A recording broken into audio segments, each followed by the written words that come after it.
오늘은 함께 75문부터 77문까지 하이델베르크 요리문답 75문에서 77문 성찬 제 첫 번째 시간입니다. 먼저 성찬에 바로 들어가기 전에 우리 함께 은혜의 방편에 대해서 잠깐 살펴보길 원하는데, 은혜의 방편이라고 했을 때는 우리가 세 가지를 주로 이야기를 합니다. 첫 번째로는 복음 말씀을 강론하는 복음 말씀을 선포를 이야기하고요. 또 두 번째는 우리가 지금 보고 있는 성찬이 포함된 성례가 은혜의 방편 중에 들어갑니다. 그리고 마지막 세 번째가 기도하는 것을 통해서 하나님께서 우리에게 은혜를 주신다. 이렇게 세 가지를 이야기하는데, 우리가 그 중에서 오늘은 이 성례에 대해서 함께 보고 싶습니다. 성례를 우리가 지난 시간에 담임 목사님께서 설명을 해주셨을 때 두 가지가 중요하다라고 말씀을 해주셨습니다. 두 가지가 있었는데 그 두 가지가 혹시 좀 기억이 나시나요? 이 성례가 카톨릭은 7가지의 성례를 이야기하는데 우리 개신교에서는 세례와 성찬을 이야기한다고 했습니다. 그때 가장 중요했던 것이 주님께서 친히 제정하셔야 했다라는 내용이 있었고요. 또 두 번째로는 약속과 명령이 있다라고 말씀해 주셨습니다. 우리가 이 성례에 대해서 기억해야 할 것은 주님께서 친히 제정하시고 주님께서 약속해 주신 것과 이 성례를 주님께서 오실 그때까지 지키라라는 명령이 있었다라는 것입니다. 여기서 성례는 아까 설명했듯이 세례와 성찬이 있습니다. 오늘 이 성찬에 대해서 함께 보기를 원하는데요. 성찬이란 무엇일까? 라고 했을 때 나눠드린 유인물의 1번의 첫 번째에 보면 예수님께서 십자가에 달리시기 전날 밤이라고 되어 있습니다. 예수님께서 공생기간 마지막 기간 중에 돌아가시기 전 6월절에 십자가에 돌아가시기 전 마지막 전날 밤, 우리가 죽기 전에 한 가지의 일을 해야 한다면 내 인생에서 가장 중요한 일을 하기 마련일 텐데, 예수님께서는 그 시간을 제자들과 함께 최후의 6월절 만찬으로 지키셨다라고 우리는 성경을 통해서 확인할 수 있습니다. 우리가 6월절이라고 했을 때 기억해야 할 것은 출애굽기 12장에 10가지의 재앙 마지막 재앙이었죠. 장자의 죽음이라는 그 하나님께서 재앙을 내리셨을 때 어린 양의 피를 문설주와 문지방에 발랐을 때 그 죽음을 가져가는 사자가 그 피를 보고 넘어간다 라고 이야기를 해서 우리 패스오버 6월절이다 라고 지켰습니다. 그래서 그 6월절의 가장 중요한 것은 바로 피가 있다라는 것입니다. 그 피로 인해서 구원을 경험할 수 있다라는 것입니다. 특별히 이 피라고 했을 때 우리가 이 성찬 가운데 먹고 마시는 것이 떡과 포도주가 있지요. 이제 그때 예수 그리스도께서 흘리신 피를 우리가 그 포도주를 마심으로써 그 예수 그리스도의 피를 마시고 이 성찬에 참여할 때 예수 그리스도와 함께 연합하는 그런 은혜가 있게 되는 것입니다. 조금 다시 설명을 해드리면, 예수님께서 성찬은 돌아가시기 전 마지막 날 밤 6월절 만찬으로 6월절에서 지키던 것을 이제 새롭게 예수 그리스도께서 제정해 주셨다라는 것입니다.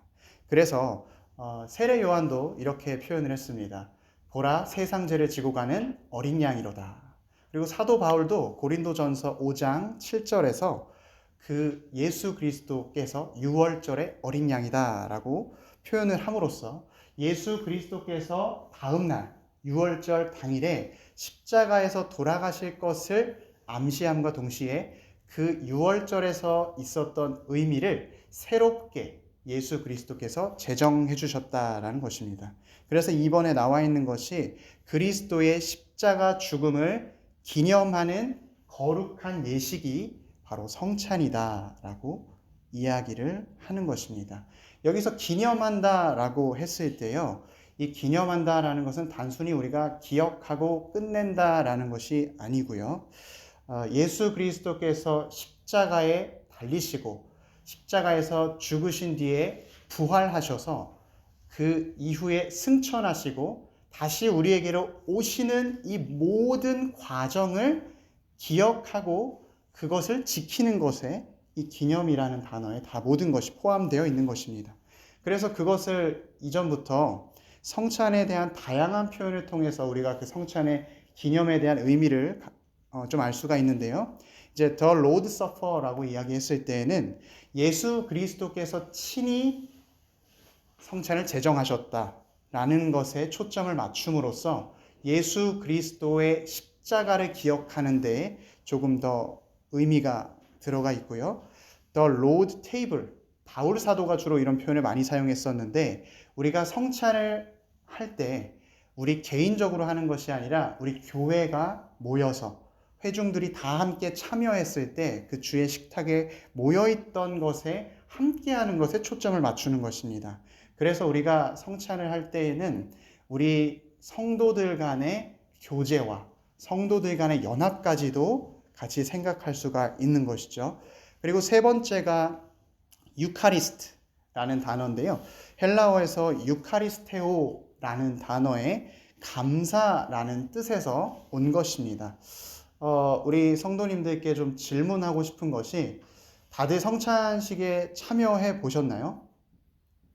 제가 알기로는 다 참여를 해보셨던 걸로 알고 있어서 혹시 성찬식에 참여했을 때 우리가 성찬식의 분위기가 굳이 표현을 하자면 장례식에 좀 가까운가요? 아니면 결혼식에 좀 가까운가요? 한번 생각을 마음속으로 해보시겠어요?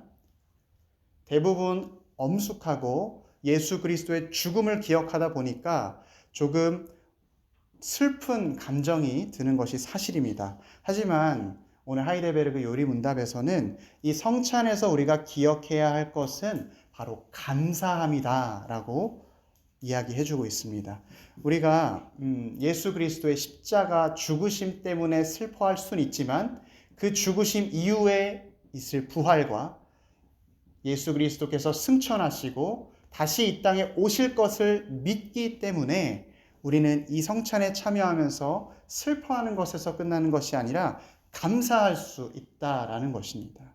그래서 우리가 성찬을 통해서 기념한다라고 했을 때에는 첫 번째 예수 그리스도의 십자가와 우리를 위해 흘리신 그 피의 죄사함을 기억하는 것이고 두 번째로는 우리 모든 회중, 성도들의 교제를 기억하는 것이고 세 번째는 우리 하나님께서 우리에게 주실 신령한 복과 예수 그리스도께서 다시 오실 것을 기억하는 감사가 이 성찬에 포함되어 있는 것입니다.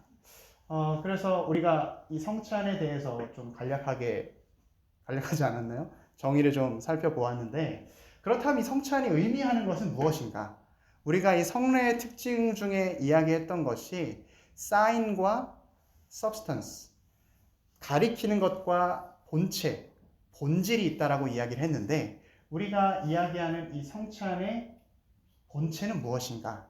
사실 모든 성례는 세례와 성찬은 예수 그리스도를 보여주고 예수 그리스도를 우리가 기억하게 하는 데 목적이 있습니다. 그렇기 때문에 당연히 성찬의 본체도 그리스도가 되는 것입니다. 특별히 성찬에서는 우리가 아까 떡과 포도주를 먹고 마신다라고 이야기를 했었는데요. 우리가 이 떡을 담임 목사님께서 성찬식을 집례하실 때 이렇게 공중에 들어서 떡을 이렇게 떼어서 우리 앞에 이제 성찬을 집례하시는데 그때 이 뗀다라는 단어가 에클레센이라는 단어인데 완전히 찢기는 예수 그리스도의 몸이 십자가에 달리셔서 완전히 찢겨버리는 그런 모습을 상징하고 우리가 그 찢긴 떡을 보았을 때 십자가에서 나를 위해 죽으신 예수 그리스도의 몸이 찢긴다라는 것을 알 수가 있고 또 그 떡을 받았을 때 예수 그리스도가 이 몸으로 나를 구원하시기 위해 이 땅에 오셨고 십자가에 달리셨구나 이것을 알 수 있다라는 것입니다.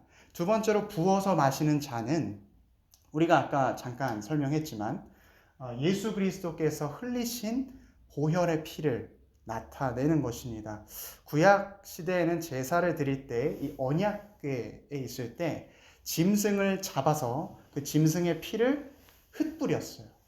엄청나게 많은 피를 뿌려서 그 언약궤와 제단을 다 덮어버릴 정도로 피를 많이 뿌렸는데, 이 그림의 장면이 오늘 성찬에서도 우리가 볼 수가 있게 되는 것입니다. 잔을 부어서 마신다라고 표현을 하고 있습니다. 우리를 위해 붓는 예수 그리스도의 보혈이다 라는 것을 우리가 이 성찬을 참여하고 성찬을 통해서 알 수가 있게 되는 것이지요. 그래서 우리가 이 성찬의 본체를 통해서 어떤 유익을 얻게 되는지 그것에 대해서 조금 살펴보아야 할 텐데, 우리가 그리스도를 먹고 마실 때 단순히 물질적인 것으로만 먹고 마시는 것이 아닙니다.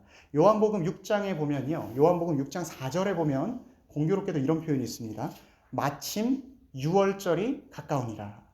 그러니까 예수 그리스도께서 오병이어의 사건을 일으키실 때 단순히 그냥 제자들이 배고팠기 때문에 그 일을 하신 것이 아니라 이미 그때부터 주님은 모든 것을 준비하고 계셨고 우리에게 말씀하고 계셨다라는 것입니다. 사람들이 예수 그리스도께 모여가서 모세는 우리에게 하늘에서 만나를 주셨는데 당신은 어떻게 이렇게 합니까? 라고 했을 때 예수님께서 이것은 모세가 준 만나가 아니라 하나님께서 주시는 생명의 떡이다 라고 말씀을 하셨습니다. 그래서 그 제자들이 가가지고 그럼 우리 그 떡을 주십시오. 우리 그 떡을 먹어야겠습니다 라고 이야기를 하자 예수님께서 내가 생명의 떡이다 말씀을 하셨어요.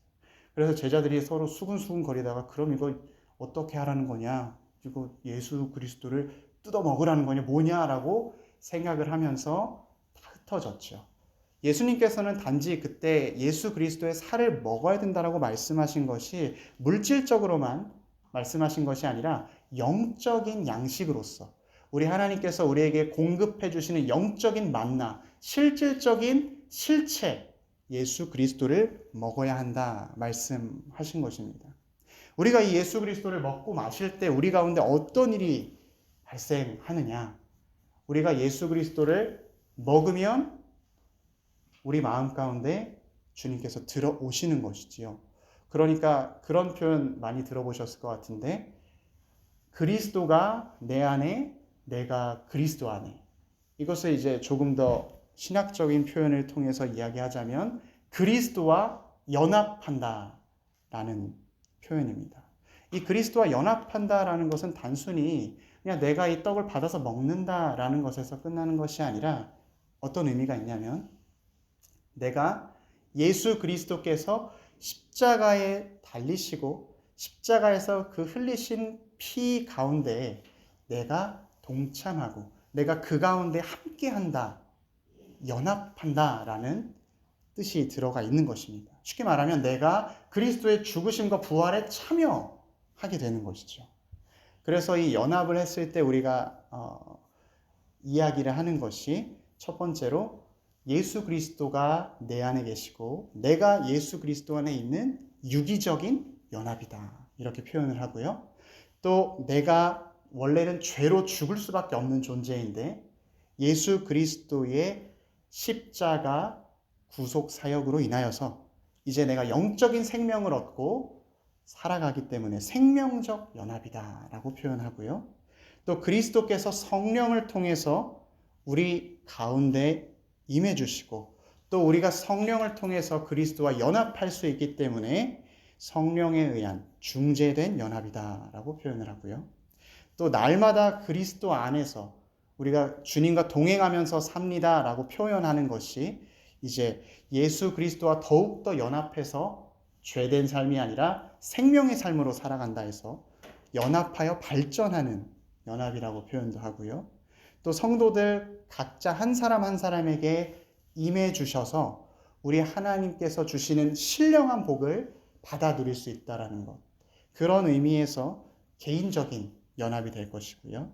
또 앞으로 새 사람이 되어서 주님께서 이 땅에 오실 때까지 점점 자라나가는 그런 연합이 되는 것입니다.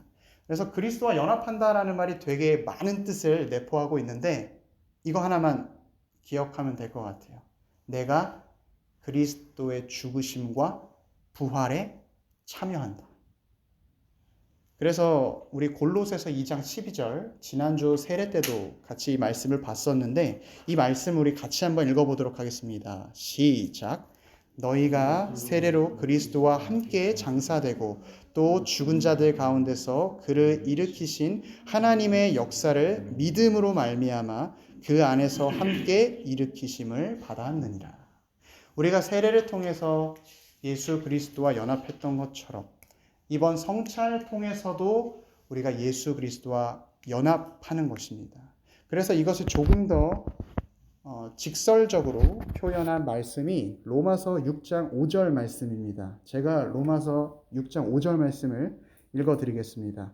만일 우리가 그의 죽으심과 같은 모양으로 연합한 자가 되었으면 또한 그의 부활과 같은 모양으로 연합한 자도 되리라. 아멘. 우리가 그리스도와 연합했기 때문에 그리스도의 죽으심 그리고 그리스도의 부활하심에도 동참한다라는 것이죠. 그래서 우리가 성찬을 통해서 이제 공교롭게도 우리 돌아오는 주일날 또 성찬식이 진행이 되는데 이 성찬식이 진행이 되었을 때 우리가 앞으로 나가서 그 떡을 받고 잔을 받는 시간을 통해서 우리의 믿음을 주님께 고백하고 또 우리의 믿음을 확인하는, 확증하는 그런 시간이 되는 것입니다. 성찬 때 우리는 우리의 믿음을 고백함으로써 그리스도와 연합이 되는 것이지요. 그리고 또한 우리는 그 성찬에 참여함으로써 우리 모든 이 성도들 간에 우리가 그리스도와 연합했던 것처럼 성도들 간의 연합 또한 가능하게 되는 것입니다. 성찬에 참여한 모든 사람들이 예수 그리스도를 머리로 말미암아 각각의 지체로서 연합이 되는 것이지요. 나는 포도나무요 너희는 가지니 그렇게 말씀하셨던 그 말씀이 생각나는 것 같습니다. 또한 우리 성찬을 통해서 아까 이야기했듯이 감사하는 것 있다고 이야기했습니다. 특별히 주가 주신 은덕을 항상 감사한다라고 했는데 이 주가 주신 은덕이 무엇이냐? 우리 고린도전서 1장 30절에 늘 이야기했던 그 말씀입니다. 지혜와 의로움과 거룩함과 구원 그리고 그 외에 모든 하나님께서 허락하시는 신령한 복을 우리에게 주시는데 이 성찬을 통해서 우리는 그것을 받아 누리고 그것에 대해서 감사하는 것입니다. 또한 성찬은 이제 참된 교회의 표지라고 이야기를 하는데 제가 찾아보니까 많은 이단들도 성찬식을 좀 따라하는 이단들이 있었어요. 그럼에도 불구하고 우리 교회와 이 이단들이 성찬식을 진행한 것에 큰 차이가 있다면 우리는 주 예수 그리스도의 약속과 명령을 따라서 이 성찬을 참여하는 것이고 이 성찬을 통해서 하나님께 복을 받아 누리는 것이지요. 그래서 우리가 지금 조금 급하게 좀 설명을 왔던 것 같은데 성례에 대해서 계속 이야기를 하면서 오늘 성찬에 대해서 이야기했습니다. 그래서 성례의 두 가지 중에서 이 세례와 성찬에는 어떤 차이가 있는가 그리고 세례와 성찬은 각각의 어떤 특징이 있는가 좀 살펴보길 원하는데 첫 번째로 각각의 이 성례가 사용하는 이 표가 다릅니다. 우리 세례는 물을 사용하고요. 성찬은 떡과 포도주를 사용합니다. 저번에 우리가 들어서 잘 알듯이 세례는 물속에 완전히 가라앉음으로써 내가 죄에 대해서는 죽고 이제 다시 물 밖으로 나올 때 하나님으로 향해 산다 라고 이야기를 했고요. 이번에 성찬은 우리가 먹고 마시는 걸 통해서 주님께로 자라나가는 것입니다. 세례가 주님의 자녀입니다 라고 확인해주는 표가 된다면 성찬은 주님의 자녀이기 때문에 주님께서 주시는 영적인 양식을 받아 누리고 그 영적인 양식으로 자라나가는 것입니다. 그래서 이 성찬은 또 양육하는 표라고도 표현을 합니다. 우리가 세례는 일생에 단 한 번만 받으면 되지만 성찬은 많이 받으면 많이 받을수록 좋습니다. 실제로 처음 개혁교회는 매주 성찬을 시행해야 한다고 이야기했을 정도로 이 성찬을 굉장히 강조하고 자주 할수록 좋다라고 이야기를 해 주었습니다. 저 같은 경우도 성찬식을 참여했을 때 처음에는 한 번만 참여해야 되는 줄 알고 두 번째 때는 참여하지 않으려고 했을 때 목사님이 참여해도 된다라는 이야기를 해주셨을 때 굉장히 자유함을 좀 느꼈던 것 같아요. 우리가 성찬에 참여했을 때 단지 떡만 먹고 포도주만 마신다라고 생각하지 않으셨으면 좋겠어요. 내가 이 시간을 통해서 예수 그리스도의 은혜를 경험하고 그동안 예수 그리스도께서 나에게 주셨던 은혜와 그 예수 그리스도의 인도하심, 이 모든 것을 다시 한번 경험하고 그 힘으로 다시 살아가게 되는 것 같습니다. 세례는 우리가 한 번만 받아야 되니까 좀 아쉬움을 느낄 수도 있을 것 같아요. 하지만 성찬은 내가 세례를 받았던 순간도 기억할 수 있고 내가 연약했지만 하나님께서 나를 다시 세워주신다라는 믿음을, 확신을 다시 확인할 수 있습니다. 그래서 저는 우리 교회가 성찬을 자주 시행하는 게 참 좋은 것 같아요. 지금 한 달에 한 번씩 시행하고 있지요. 네. 그리고 가장 중요한 것이 오늘 성찬의 제정사입니다. 예수 그리스도께서 친히 제정해 주셨던 이 성찬, 그리고 예수님께서 하셨던 이 말씀은 단순히 요한이 기록했기 때문에 혹은 마태가 기록했기 때문에 우리에게 전통처럼 내려오는 것이 아니라 예수님께서 우리를 위해 주셨다라는 것이 중요합니다. 바울 사도 역시 이 성찬에 대해서 고린도전서에서 이야기를 하는데 그런 생각 안 해보셨어요? 바울 사도는 사실 이 최후의 만찬 때 없었잖아요. 그런데 어떻게 바울 사도는 이것을 주님께 받았다라고 이야기를 하는가?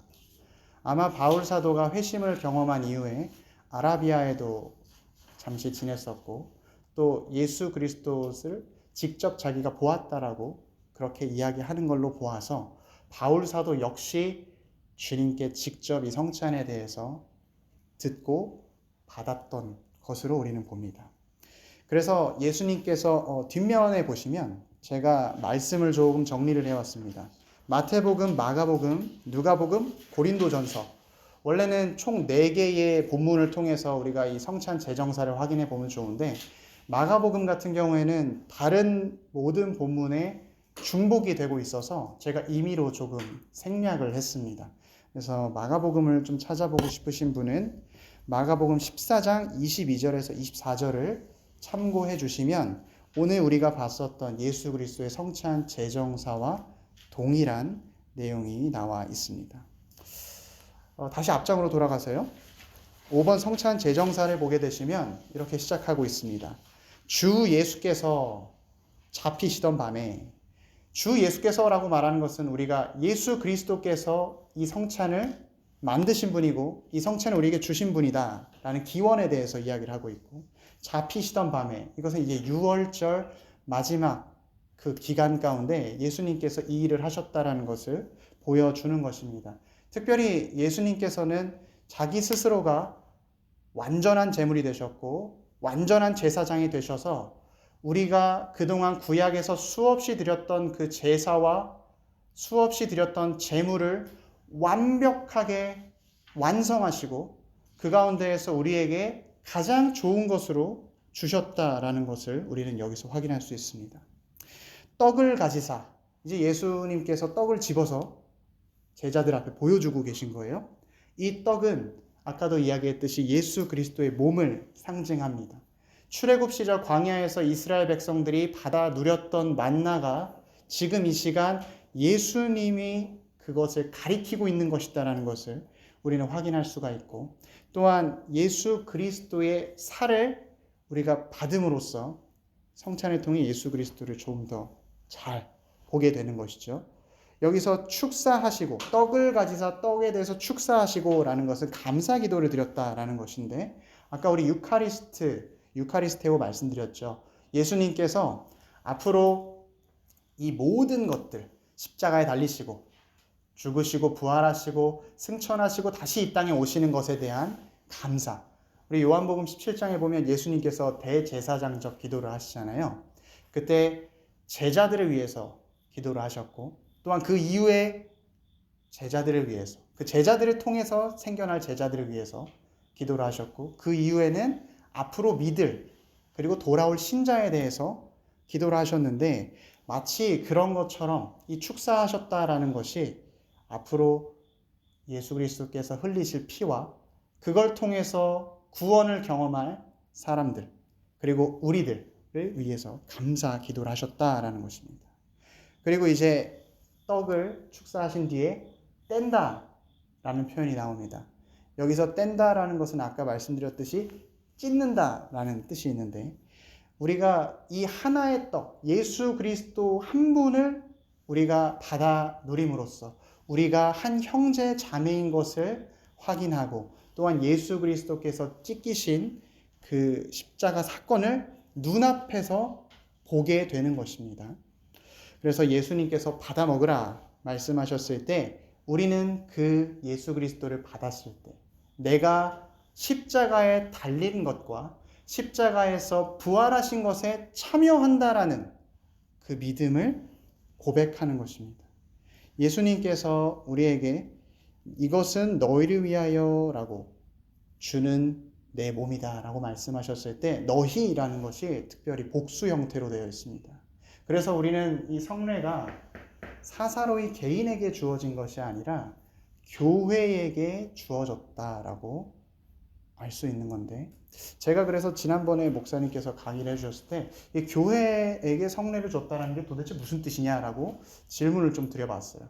교회에게 성례를 주셨다라는 것은 단지 교회에서 시행한다라는 것에서 끝나는 것이 아니라, 우리가 하나님께서 주신 이 은혜의 방편을 목사님을 통해서 우리가 그 거룩한 예식을 진행하고, 나 혼자서 진행하는 것이 아니라 우리가 교회 공동체로 모여서 진행한다라는 뜻을 가지고 있는 것입니다. 그래서 교회에게 성례를 주셨다라고 이야기할 때 중요한 것은 내 혼자 성찬을 할 수 있는 것이 아니고, 나 혼자서 먹고 마신다고 해서 그것이 예수 그리스도께서 말씀하신 걸 지키는 것이 아니라는 것입니다.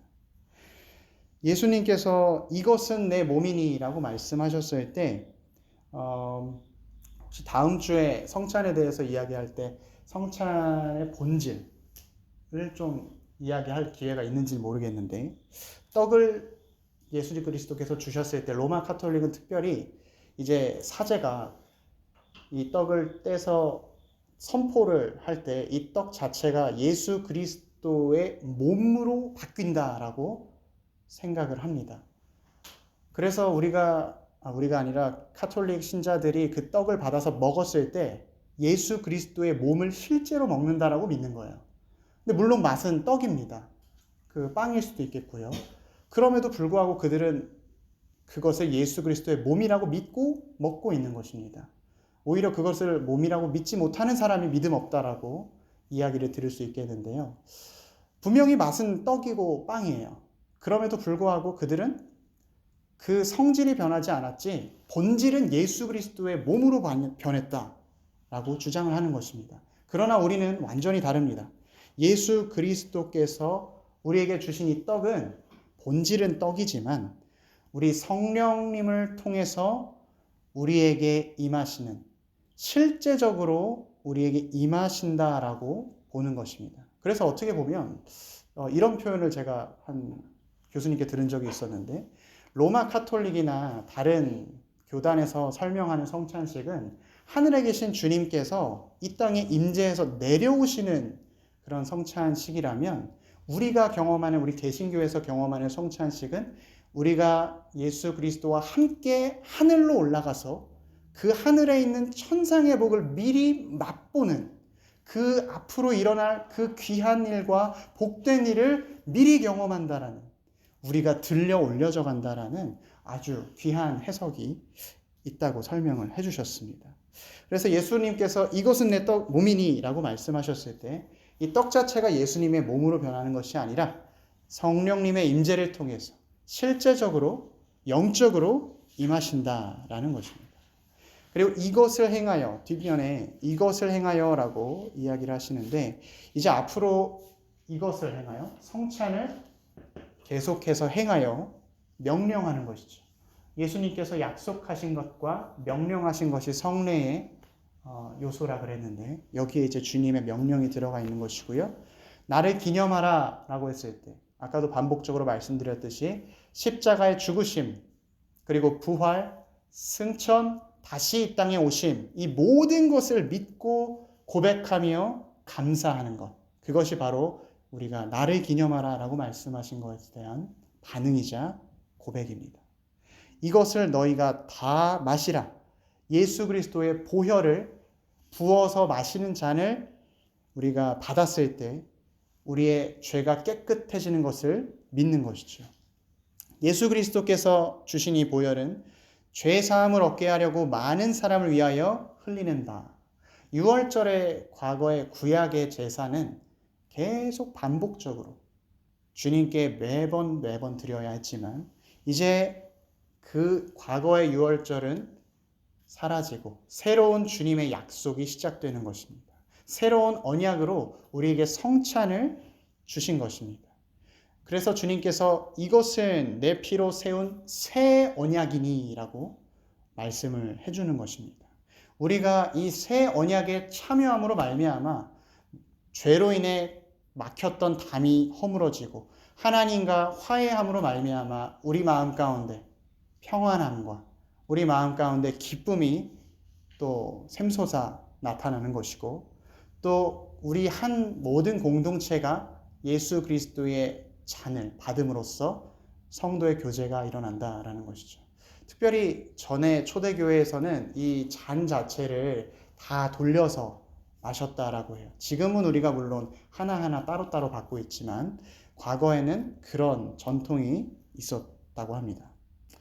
너희가 이 떡을 먹으며 이 잔을 마실 때마다 우리가 이것을 계속해서 성찬을 지켜야 하는 이유는 우리가 주님을 기억하고 주님을 더욱더 감사, 예배, 모든 이 주님과 동행하는 삶 가운데 이 성찬이 빠질 수 없다라는 것입니다. 주의 죽으심을 그가 오실 때까지 전하는 것이니라. 주의 죽으심이라는 것은 우리가 늘 익히 알고 있는 십자가 복음 사건을 이야기하는 것이고요. 그가 오실 때까지 우리가 아까 기념한다라고 했을 때 주님께서 다시 오시는 것을 기억한다라고 했는데 주님께서 다시 오실 때까지 영원히 우리 마음 가운데 주님께서 주시는 영적인 양식을 받는 이러한 은혜의 수단이라는 것입니다. 그리고 우리 마태복음과 누가복음, 고린도전서 이렇게 제가 말씀을 좀 찾아 놓은 것은 참고하실 수 있게 좀 찾아 놓은 것이고요. 이 시간 성찬에 대해서 조금 정리를 마무리하면서 정리를 좀 해보면 좋겠습니다. 성찬이라는 것은 예수 그리스도를 밝히 보는 것인데 예수 그리스도의 무엇을 밝히 보는 것이냐? 주의 십자가의 죽으심과 부활하심과 승천하심과 다시 오심을 우리가 기억하며 감사하는 것이고 특별히 우리가 그 성찬에 참여했을 때 우리의 믿음을 고백하고 그 믿음을 통해서 예수 그리스도와 연합함으로 우리의 영혼이 자라나가는 것입니다. 그래서 우리는 이 성찬을 많이 참여해서 예수 그리스도께서 오실 때까지 이 은혜를 받아 누리게 되어야 할 것입니다. 이 시간 성찬 첫 번째 시간을 좀 마치도록 할 텐데 이 시간 함께 잠깐 기도했으면 좋겠습니다. 우리 돌아오는 주일에 성찬식이 거행이 될 텐데 그 시간 주님 오늘 내가 들었던 이 내용들 아버지 내가 머릿속에서만 듣는 것이 아니라 하나님 정말로 내가 경험하고 주께 감사하고 주의 은혜를 누리길 원합니다. 우리 간절한 마음으로 우리 성찬식을 준비하고 우리 이 시간 주일을 준비하는 마음으로 함께 기도하도록 하겠습니다. 기도하겠습니다.